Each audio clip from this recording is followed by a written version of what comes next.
Good morning to everyone. Today we are here to study chapter 20 of SST and the name of the chapter is Our Rich Heritage. Before studying about this chapter, let's understand the meaning of the word heritage. I hope all of you have heard about this word, but being small children, you are not quite aware about what is meaning of this exactly. So let's understand this. Heritage is all the qualities, traditions or features of life that have been continued over many years and passed on from one generation to another. What is it? Means what our ancestors were following the qualities of the life means from many generations we are celebrating Holi in same way, Deepavali in same way, Christmas in same way, Eid in same way. Do you know? And the people here are wearing different type of dresses that is also passed from generation to generation. So all the qualities of the life and traditions or features of life which our ancestors have, we have taken from them, inherited from them, we have adopted from them, and that all things, all traditions, features are known as heritage. Clear? Clear about this term? Yes. And our country India is known for its rich heritage. We have so many traditions which we have taken from our ancestors, and it can be categorized into two categories basically: natural and social heritage. Natural heritage and social heritage. Under these two heads, we will study in detail about these topics: natural and social heritage. What is meaning of this natural heritage? What all these things this natural heritage includes? Let's study. Natural heritage includes natural features like forests, wildlife, rivers, mountains, valleys, soil, minerals, etc. What are those things? Forests, wildlife, rivers, mountains, valleys, soil, minerals, etc. These things are naturally occurring. And the social heritage, about this social heritage, what all these things social heritage includes? Social heritage includes languages, customs, rituals, religions, then dances, music, games, architectural monuments, paintings, festivals, etc. This comes under the category of the social heritage. We have already studied about our natural heritage. Now let's study about where we have studied about our natural heritage in the last class. Now we will study about some of the social heritage here. And first one is language. What different languages we have adapted from our ancestors. India is the home of different languages. Here in many parts of India, some other languages followed, and in some other parts some other languages followed. There are quite a number of languages spoken here, and some of these languages are accepted nationally while others are accepted as dialects of that particular region. What I said? Dialects. What is the meaning of this word? Dialects. Nationally accepted means official language we can say, or about those languages in constitution it is mentioned. The constitution of India has 22 languages. Okay. Beyond means only 22 languages are not there in India. More than 22 languages are spoken in India. So they are accepted as dialects. So what is meaning of dialect? Dialect is a regional or social variety of a language distinguished by pronunciation, grammar or vocabulary. Suppose in our UP we speak Hindi, Hindi language, but different other type of languages like Awadhi in Faizabad region. Then this side we speak Bhojpuri. Then so many other local languages like Santhali, Maithili, so many languages are spoken here in UP, Bihar, Chhattisgarh, everywhere. So many languages, variety of languages we can see. Okay, so dialect is the regional or social variety of a language which is distinguished by the pronunciation, grammar or vocabulary. Now, I said about that 22 languages are there which are accepted by the Constitution of the India, or about which in the Constitution it is mentioned. And which are those languages? Let's study Assamese, Bengali, Bodo, Dogri, Gujarati, Hindi, Kannada, Kashmiri, Konkani. Where Konkani is spoken? Which is in Goa. Maithili, Malayalam, Marathi, then Manipuri. Manipuri is also known as Maithili. Not Maithili, but Maithili. Nepali, Oriya, Punjabi, Sanskrit, Shanthali, Chindi, Tamil, Telugu and Urdu. These are the 22 languages about which in the Constitution it is mentioned. Most of the above languages have rich literary wealth. What is meaning of literary wealth? Means so many poems, stories and so many other things are written by the writers and poets. A variety of literature has been produced in these languages over the years. The Ramayana, the Mahabharata, the Vedas, the Gita and the Puranas are the famous religious books of our heritage. These are the religious books. Mahabharata, Ramayana, Vedas, Gitas. These are the famous religious books, and non-religious books are also there. So many non-religious books like stories, folk tales, dramas, poems, etc. These are written by famous writers. Each language has some offshoots called dialects. We said about the dialects, no? What is that? Regional or social variety of language which differs by the grammar or vocab. Vocabulary means vocab. For example, Awadhi, Bhojpuri, Bundeli, Chhattisgarhi, Haryanvi, Kannauji, Magadhi and Marwari are dialects of the Hindi language. I said no, all these are derived from the Hindi languages.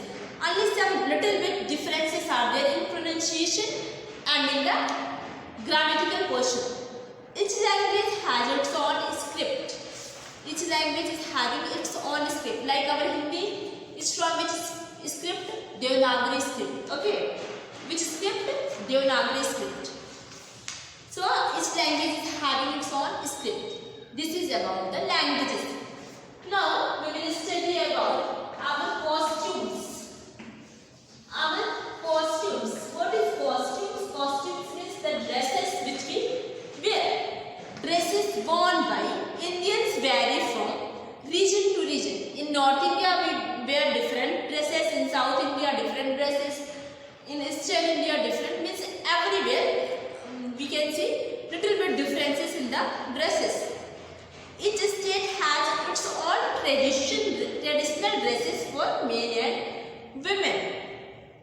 Saris with blouse is the most common wear for women, though differs in different states. Means mostly by the women sari and blouse are worn, but wearing styles are different in the different states.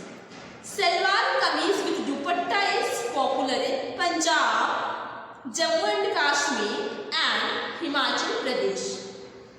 Ghagra choli and odhani or chunri is popular in Rajasthan, Gujarat, Haryana and Madhya Pradesh.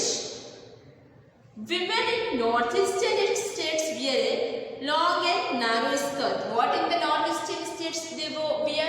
They wear long and narrow skirt. Mekhla Chaddar is the typical traditional costume of many Assamese women. In Assam, what they wear? Mekhla Chaddar. The dresses of men also differ. In many parts, dhoti kurta is popular. In some others, kurta pajama is worn. Kurta pajama. In southern states, men like to wear lungi shirt. Many Indians wear a turban or topi to cover their heads. Not to cover their heads. What they wear? They wear turban or cap. Pants, shirts and t-shirts are very common in urban areas. In urban areas, what they wear? Pants, shirts and t-shirts. This is about the costumes. Now we will study about the dance and music. Dance and music. Dance and music. Music and dance form an important part of our culture. They are classified into two types, folk and classical. Music and dance are of two types basically. What is that? Folk, either folk music, folk dance, or classical music and classical dance. We will study about them in detail now. Folk music and dance reflect the lifestyles of the common man through the ages. We have songs for each occasion in our life, like birth, marriage, a festival, harvesting of crops, or beginnings of a new year. On each and every occasion, we have songs. Both men and laborers have the typical songs. Those who are working in the fields or in some other area, they sing different types of song, and both men they also sing different type of songs. Such songs are called folk songs. What that song is called? Folk songs. Dances along with the folk songs are called folk dances. What those dances are called? Folk dances. Folk dances exist throughout the country. Bhangra, Gida, Ghumar, Garba, Dandiya Rash, Bihu, Rof, Lavani, Tamasha, Kumbhi, then Kaikot Tikali, then Burakatha, etc. are the common folk dances of India, and these are played in the different parts of India. Like this, if we talk about the Bhangra and Gida, it is played in the Punjab, Ghumar in Rajasthan, Garba, Dandiya Rash in the Gujarat, Bihu in Assam, Rof in Jammu and Kashmir, Lavani Tamasha in Maharashtra, Kumbhi in Tamil Nadu, then Kaikoti Kali in the Kerala, then Burakatha in. Tribal peoples like to play those folk dances, and they are like Bambu dance of the Mizoram, Naga dance of Nagaland, and other tribal dances of Santals, Gonds and Wales. They are very colorful.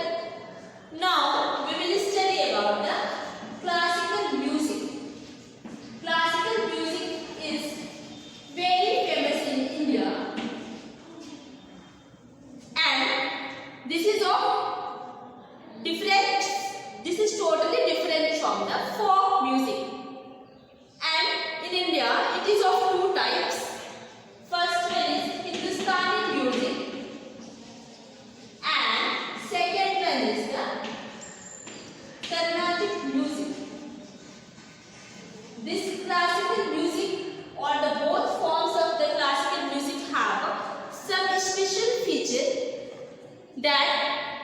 both of them, they make use of the ragas and talas.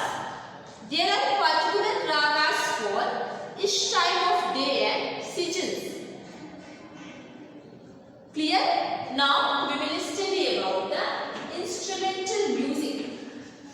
Instrumental music is very popular in our country, and these are played using the instruments like flute, guitar, then veena, sitar, sarod, tabla, dholak, mridangam and shehnai. The classical dances of India are mostly related to the religions, and they begin as forms of the worship. Trained dancers, they perform these dances in the temples. Indian temples, they have images of gods and goddesses in various dance postures. Some of them are given in our book. Let's see. Take this number 102 and see these pictures. Bharatanatyam, Tamil Nadu, Kathak, Uttar Pradesh, Kathakali, Kerala, Kuchipudi, Andhra Pradesh, Manipuri, Manipur, then Odissi, Odisha. These are about the dances and music. Now we will study about the games. Let's study about the games. We have an exclusive traditions of the games. Chaturanga, and Chaturanga is popularly known as the chess. What this Chaturanga is known as? Chess. This is the traditional name of the game, chess. This is an ancient Indian game. Kho-kho and kabaddi are also very popular. This kho-kho and kabaddi are also very popular games. Some more games are like bullock cart race in rural areas, camel race in the Rajasthan, and boat race in backwater regions. The snake boat races during Onam festival in Kerala delights the viewers. In the Kerala, snake boat races is done during the Onam festival. Now we will study about the religions. Religions of the country. In India, religions are considered as an integral part of the full tradition. A variety of religions are found in our country. People are free to believe in their own religion. That's why our country is a secular state. We are free to believe in any religion. Differences among different religions are only superficial. All religions, what they teach us not to steal, not to lie, and not to harm others, and to treat our fellow man means those who are around us like our own brothers and sisters. All religions are given equal respect, either Hindus or Christians, Muslims, Sikhs, any caste, any religion, we have to give the equal respect for all religions. Some of the religions commonly practiced in India are Hinduism, Islam, Christianity, Sikhism, Buddhism, Jainism, then Zoroastrianism, Baha'i and Judaism. These are the some of the religions which is practiced in our country. Now we will study about our festivals. Our festivals.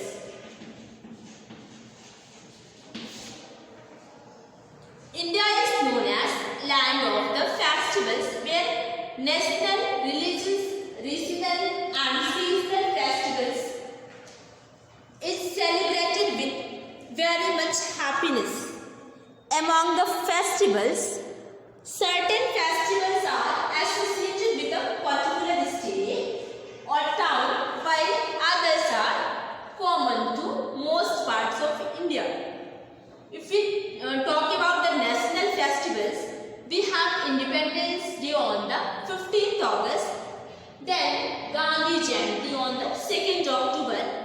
and Republic Day on the 26th January.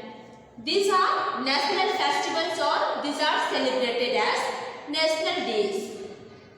Christmas, Eid, Diwali, Holi, Dasera, Durga Puja, Guru Parv, Buddha Purnima, Ramanavami, Ganesh Chaturthi, they are the religious festivals. And now we will talk about the seasonal festivals. Seasonal festivals like Bihu, Pongal, Onam, Baishakhi, they are the seasonal festivals. All these festivals are celebrated with the great warmth and happiness. What the people do? People clean and decorate their houses. They wear new clothes and they prepare special dishes and sweets to share with their near and dear ones. Then a variety of fairs, games and competitions are also organized during the festival days. Festivals, they help the people to develop good relationship and to live in a peace and harmony. Now we will study about the paintings.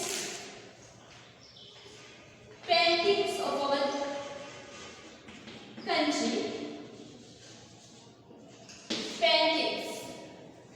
The art treasures of India are among the greatest in the world. Some of the finest sculptures and paintings are found in Ajanta and Ellora caves. The paintings have rich and varied shades of colors. These structures represent the three faiths of Hinduism, Buddhism and Jainism.